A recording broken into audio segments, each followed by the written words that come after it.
Hi, I'm Nancy. The story I will share with you today is Hush Money by John Escott. It is an engaging short story tailored for English learners.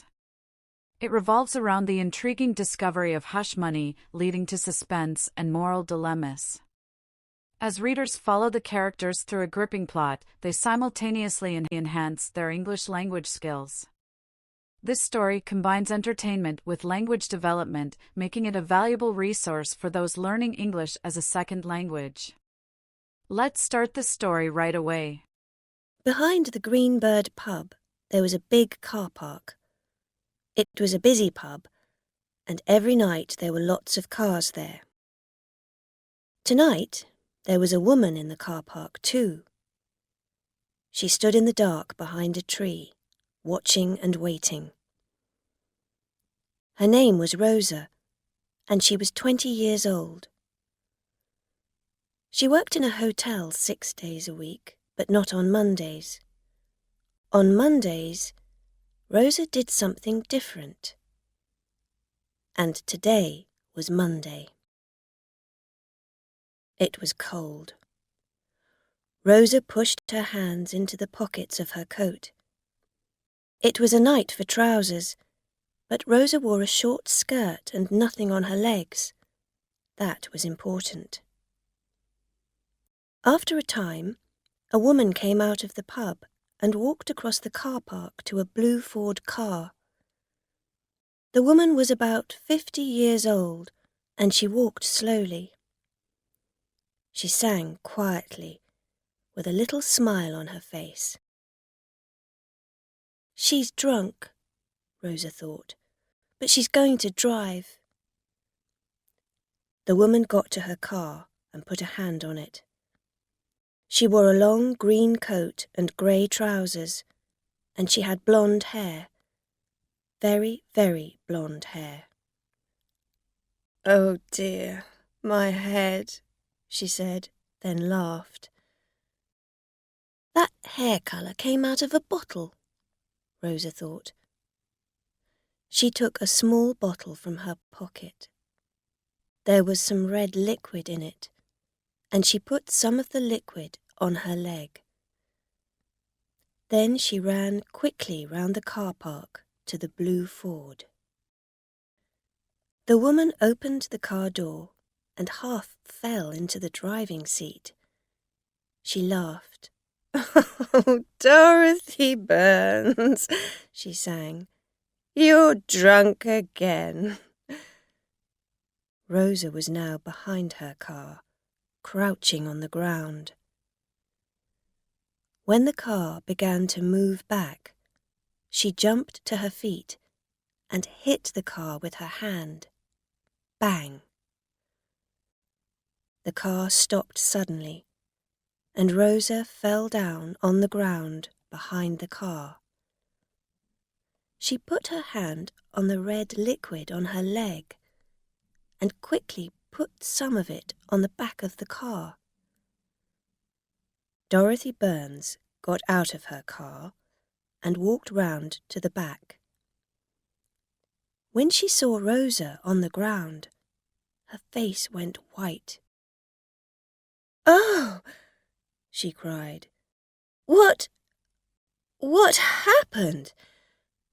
"My leg," Rosa said. "Oh, my leg." She began to cry.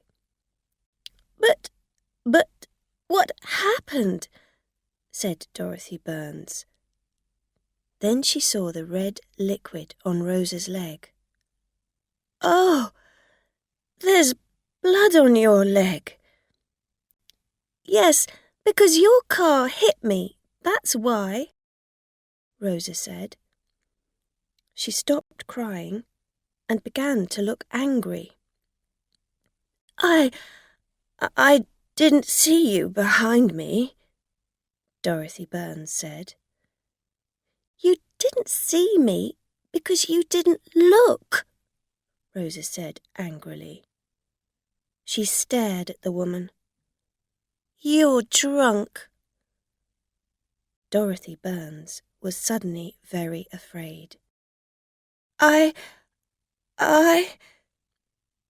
Yes, you smell of whiskey.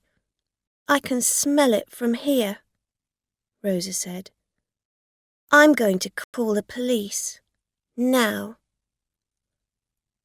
Oh, no, please, Dorothy Burns said. I'm very, very sorry, but not the police. Please. Listen, I can help you. I can drive you home, and I'm not getting in that car with you, Rosa said. You're drunk. No, Dorothy Burns said. Just one small whiskey, that's all. Oh, yes. Tell that to the police. Rosa stood up, holding her leg. What's the number of your car?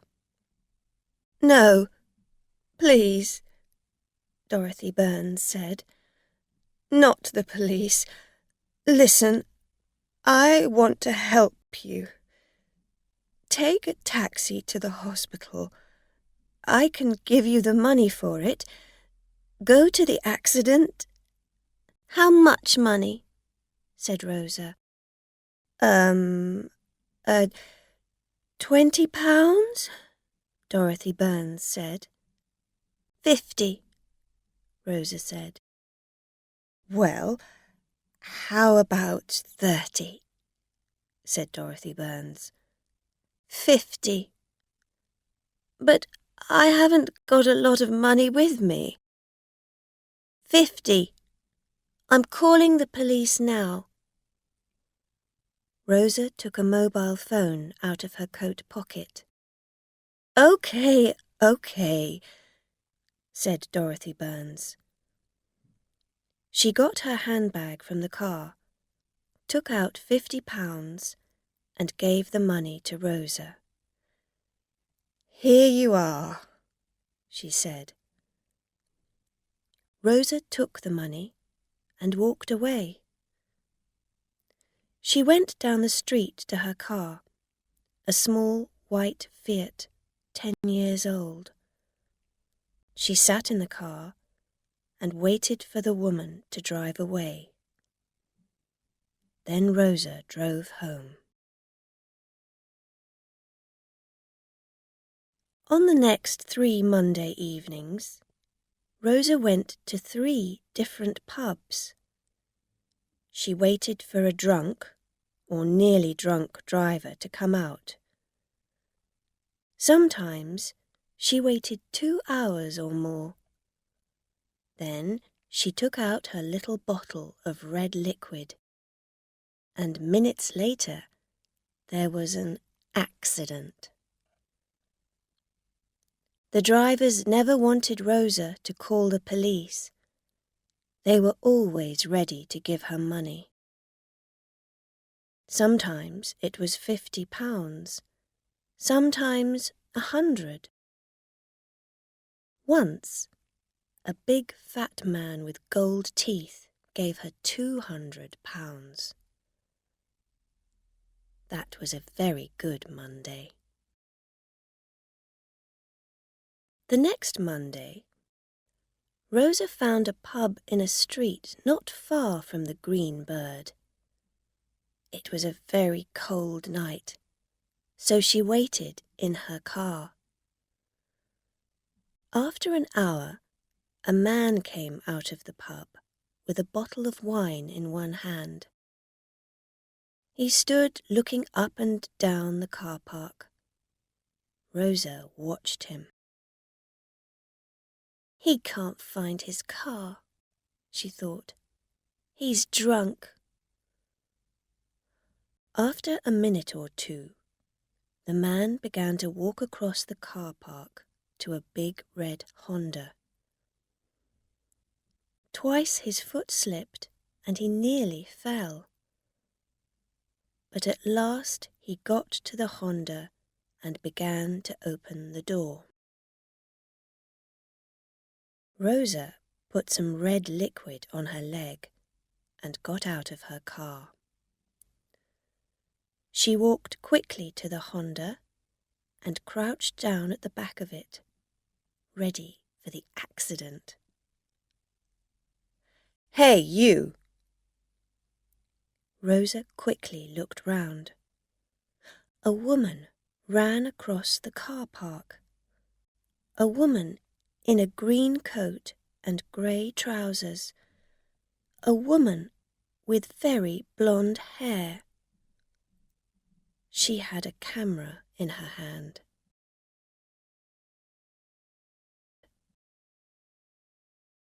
Rosa stood up and began to walk away.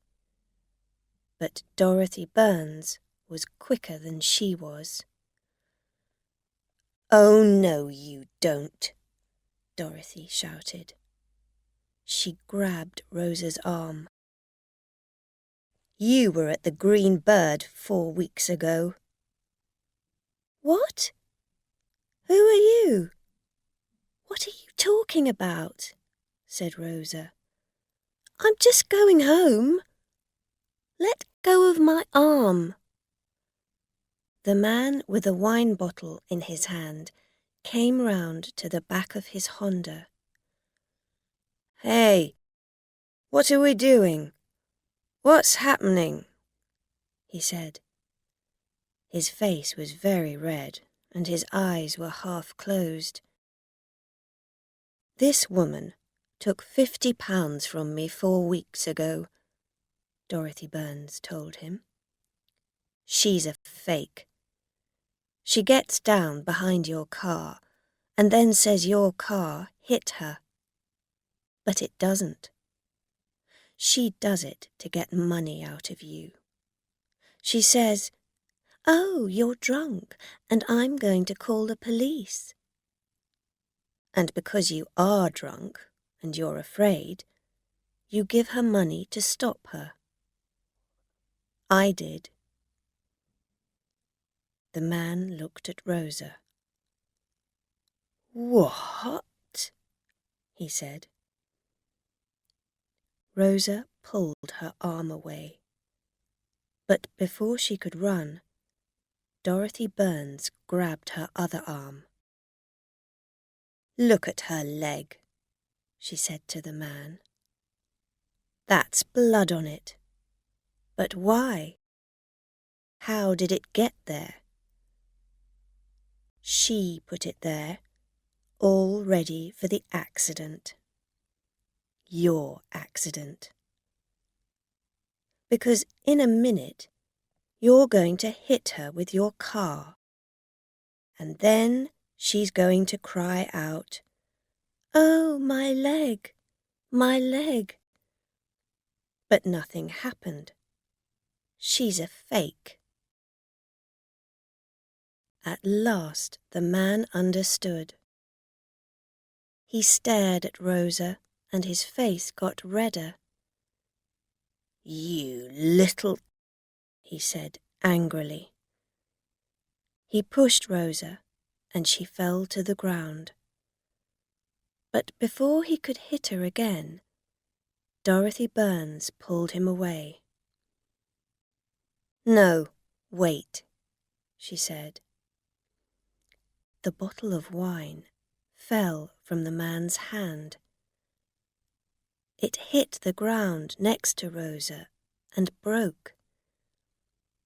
Wine went over her face and her coat. "My wine!" the man cried. He looked angrily at the 2 women, then began to walk back to the pub. "Got to get some more wine," he said. "For my wife." Rosa stood up slowly and then began to walk away. "Wait," said Dorothy Burns. Rosa laughed. "Why? I don't want to talk to you." "Oh, I think you do," Dorothy Burns said. "You see, I took some photos of you when you were behind that man's car waiting. Interesting photos they are. Rosa stopped, then walked back to Dorothy. "How did you find me?" she said. "I went to a different pub every night and waited in the car parks and watched. And here you are, doing your dirty little blackmail again." "It's not blackmail," said Rosa quickly. "He was drunk, and you were drunk too, that other night." "But my car didn't hit you," said Dorothy. "How do you know?" said Rosa. "You were drunk." "No, not drunk. Just happy, that's all," said Dorothy. "When I got home, I began to think. You wanted that £50. You wanted it very much. And I know all about blackmail. You see, I was a fake once, too." Rosa stared at her. "What did you do?" she asked. "When I was a child," said Dorothy Burns, "my mother and father often went out in the evenings, to dinner, to their friends, to the cinema. They always got a babysitter in to stay with me, because I was only 10 years old. The babysitters were always girls, usually students, about 18 or 19 years old. They needed the money badly. Students always do. But I liked money too." Dorothy Burns smiled. "It was easy. At first, I was nice to them. Then I said, 'I want half your babysitting money, or I'm going to tell Mummy about you. I'm going to say things like this: You hit me. You put very hot water on my hands. You pull my hair. You put me in the dark.' These things weren't true, of course. But the girls were afraid of my mother. She was famous, you see. She wrote books about children and was always on television. And when she was angry, she wasn't a very nice person. And so the babysitters said nothing and gave me half their money." "What a nice child you were," Rosa said. "No, I wasn't nice," said Dorothy. "But some people get nicer when they get older. I don't do blackmail now, but I know a blackmailer when I see one." She smiled at Rosa, and Rosa stared back at her. "What do you want?" she said. Dorothy Burns put out her hand. "I want my £50 back, of course."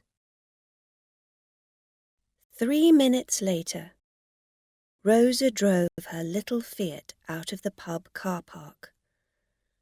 She was very angry. Because she was angry, she drove very fast. 2 kilometers from the pub, Rosa's car went off the road and hit a wall. She didn't die, but she broke one arm, one leg, and hit her head badly on the car. She couldn't move. She couldn't get out of the car. She couldn't get her mobile phone. 2 policemen found her in her car an hour later and called an ambulance. Rosa's face was white and she couldn't speak. The policemen were not friendly.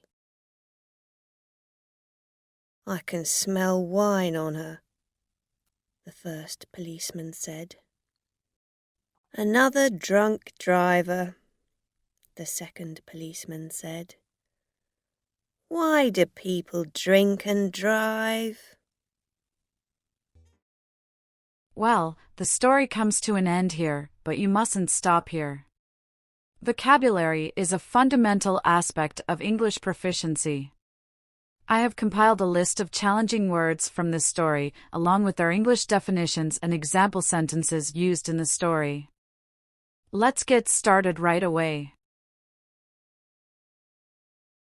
Ambulance. A vehicle used to transport sick or injured people to the hospital. 2 policemen found her in her car an hour later and called an ambulance. Badly.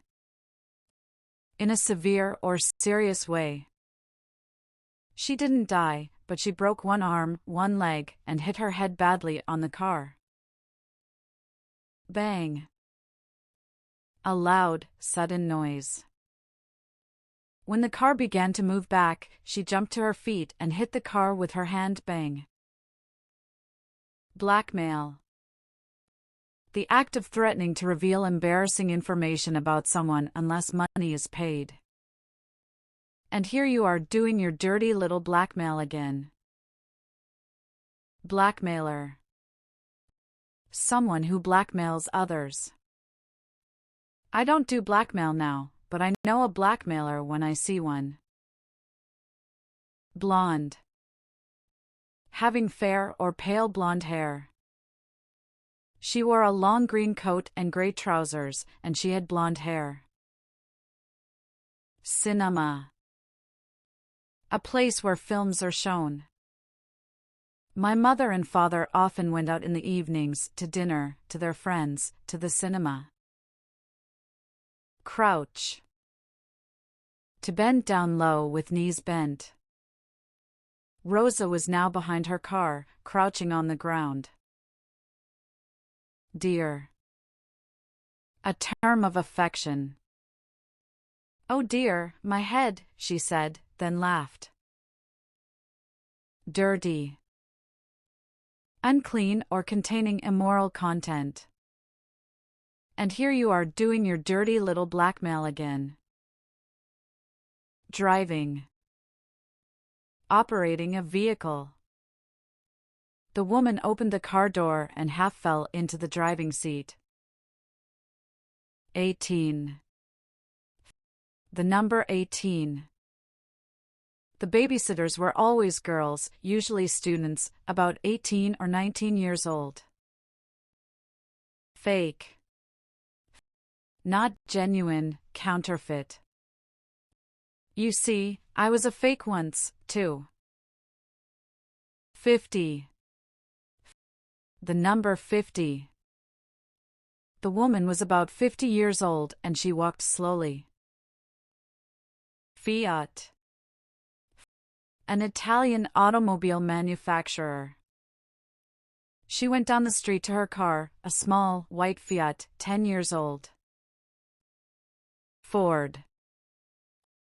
An American automobile manufacturer. After a time, a woman came out of the pub and walked across the car park to a blue Ford car. Handbag. A small bag used especially by women. She got her handbag from the car, took out £50, and gave the money to Rosa. Liquid. A substance that flows freely and is not solid. There was some red liquid in it and she put some of the liquid on her leg. Mobile. A cell phone. Rosa took a mobile phone out of her coat pocket. Mummy. Mother.